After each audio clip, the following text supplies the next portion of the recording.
નમસ્કાર, star India TV ન્યૂઝમાં આપનું હાર્દિક સ્વાગત છે। આપ જોઈ રહ્યા છો સ્ટાર ઇન્ડિયા ટીવી ન્યૂઝ। સત્યની વાતે સત્યની સાથે। જાલોદ રામસાગર તળાવ પાસે સ્ટ્રીટ લાઇટ બંધ, વારંવાર લેખિત તેમજ મૌખિક રજૂઆત, પરિણામ શૂન્ય। રામેશ્વર મહાદેવ મુસ્લિમ સમાજનું કબ્રસ્તાન, ખોડિયાર માતા મંદિર જેવા મહત્વના સ્થળ હોવા છતાં તંત્ર બેધ્યાન। જાલોદ રામસાગર તળાવનું નામ આવતા જ નગરના લોકોના મનમાં એક જ વાત ચાલે છે કે હરવા ફરવા તેમજ શુદ્ધ હવા ખાવાનું સુંદર સ્થળ રામસાગર તળાવની ચારે બાજુ પહેલા નગરના લોકો શુદ્ધ હવા ખાવા તળાવ કિનારે બેસતા હતા, પરંતુ તંત્રની બેદરકારીને લઈને રામસાગર તળાવની અંદર ગંદકી પુષ્કળ પ્રમાણમાં જોવા મળે છે। રામસાગર તળાવની સામે મુસલમાન ગાજી સમાજનું કબ્રસ્તાન આવેલું છે। ત્યાં આગળ સ્ટ્રીટ લાઇટો ચાલતી નથી અને રાત્રિ દરમિયાન એટલું બધું અંધારું પડે છે કે મરણવિધિમાં બહુ તકલીફ પડે છે અને ત્યાં અંધારાનો લાભ લઈ અસામાજિક તત્વો દ્વારા નશાયુક્ત વસ્તુઓ લઈ જોવા મળે છે અને રોડની સાઈડમાં એટલી બધી ગંદકી છે કે વારંવાર નગરપાલિકાને લેખિત અને મૌખિક રજૂઆત કરવા છતાં પણ ત્યાં કોઈ કામગીરી હાથ લેવાતી નથી। મારું નામ નાજીમ રજાકભાઈ ગુડાકા।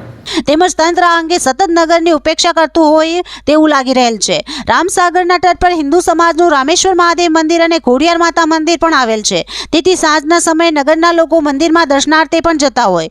તેમજ આ વિસ્તારમાં મુસ્લિમ સમાજનું કબ્રસ્તાન પણ આવેલ છે। આવા મહત્વના સ્થળો પણ હોય છતાં આ વિસ્તારમાં સ્ટ્રીટ લાઇટ બંધ જોવા મળે છે, જેથી અહીંથી અવરજવર કરનાર લોકોને પણ કોઈ અનિચ્છનીય બનાવ ન બને તેનો ડર સતાવતો રહે છે। મુસ્લિમ સમાજમાં રાત્રિ દરમિયાન જો કોઈ મરણ થયેલ હોય તો તંત્ર દ્વારા આ વિસ્તારની લાઇટ બંધ હોવાથી તેઓને પણ ભારે હાલાકી ભોગવવી પડે છે।